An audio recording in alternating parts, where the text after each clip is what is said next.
Cap. Sa Harley, anong pwedeng i-partner? Abangan kung sa dulo ng video na to. Dahil doon natin yan pag-uusapan. At para naman sa mga bago lang sa page, ang ginagawa po natin content tuwing 9 PM ay 1 game per day.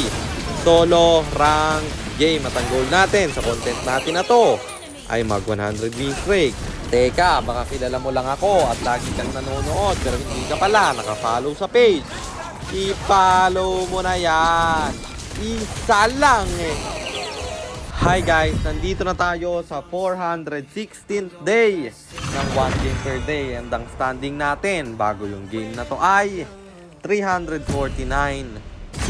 66, 349 wins and 66 losses. Ito yung first game ng new season.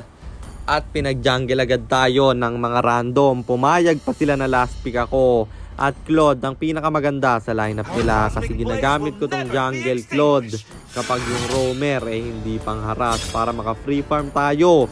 At sakto, Estes pa, kaya magkukumpul-kumpul sila. Wasak talaga sa Blazing Tuwet yan. So ayun, nandito na tayo sa pang-416 na araw ng isang game kada araw. Digmaan na!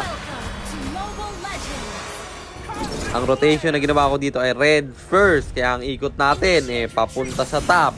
At saktong-sakto pulahan. Yung min si Tara attacking siyang na first blood. Siyempre pe-plating tayo.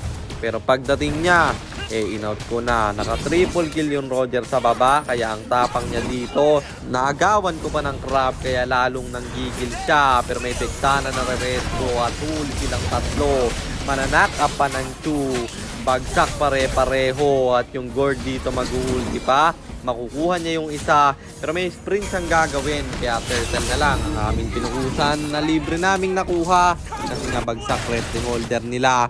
Tapos dito sa baba pulahan yung dalawa. At pinasok ko na. Gumamit pa ng flicker pero wala pa rin kawala. At pagbalik ko, nag-aabang yung Roger. Pero naabangan rin siya ng Chu.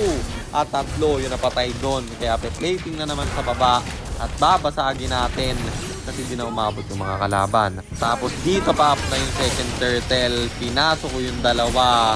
Yung Estes walang nagawa. Patay pa yung Gord nila. Ang problema, nahuli tayo ng Minty at cooldown ng second skill ko. Napatay ako doon pero umabot pa rin ako sa turtle kasi hindi nila binurse. At kami patuloy yung nakakuha. Patay na naman yung Gord nila at nakatakas pa ako doon. Tapos dito sa baba, Granger ang lalim. May flicker kasi siya pero hindi pa rin makakatakas si tropa. At syempre, babasag tayo pero yung Gord dito hindi pa tapos. Lumalim si tropa. Pati yung Roger kukulit. Talagang papalag pa. Kaya pati siya mamamatay. Ready tayo sa baba ngayon. Babasagin natin yung torre. Sumipa sa loob yung Chu at hindi pa butas yung inhibitor nila. Kaya pati ako nabigyan doon. Pero syempre, di tayo papayag na walang bawi. Kaya ni normal yung Roger dito. At wala siyang nagawa. Bagsak yung retry holder. Kaya binurse na namin yung Lord. Nakuha ko to. At yung kalaban na trap pa. Bagsak tuloy yung tatlo sa kanila. Ang problema, nagyabang ako. Nahuli tuloy ng Mincy at namatay ako doon. Pero dito habang nagpa-farm, nakita ko yung 5 nagkumpul-kumpul kaya pinasok ko. Ang problema, na ako na yung winter. Pero kung akala nyo walang silbi yung ginawa ko, meron pa rin bro. Kasi napaulti yung Estes doon at namatay yung Roger nila pati yung Gord. Kaya naman nagtuloy-tuloy na. Kahit walang Lord amin ang nirekta. Naubos yung kampi niya. 4 yung bagsak. Kaya aming tinowerlock at nanalo tayo. Kaya ang standing na natin ay 350. 66. 350 wins. And 66 losses. At 12 win streak na tayo. Kaya 88 na lang ay 100 win streak na. At sagutin na natin yung tanong ni tropa. Ano nga ba ang magandang isama sa Harley Jungle? Para sa akin guys, ang magandang i-combo sa kanya na roamer kung duo kayo yung mga hard tank. Pangit kasi yung healer sa Harley hindi niya magagamit yon. Kasi in-out lang yung Harley. Pag bitaw ng ulti, back na, tas farm na ulit. Kaya maganda yung hard tank para may pang vision at may pang set na rin. And kung 5 man naman kayo, Huwag kang mag-Harley nang hindi marksman yung gold lane nyo. Kasi kung mage yung gold lane nyo, sino bubuhat sa late game, di ba?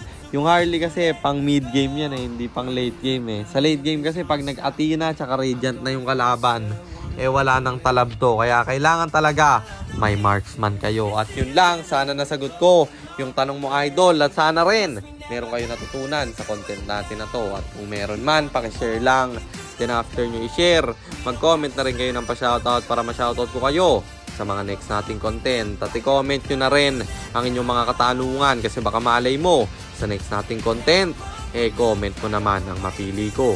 Kung nagustuhan nyo yung item at emblem na gamit ko sa game na yon, eto yon: Tough Boots, Demon Hunter Sword, Golden Stop, Corrosion Sight, Winter Crown, Malefic Gunner, at syempre Rose Gold Meteor, pang buy and sell. Emblem natin Assassin, talent natin is Sweep, Seasoned Hunter plus Impure Rage, at syempre Retribution kasi jungle tayo doon. At para naman sa mga gustong magpapilot ng ML account, mag-PM lang kayo, nagre-reply ako. At syempre may bayad yon, kahit hanggang anong rank pwede nyo ipapilot.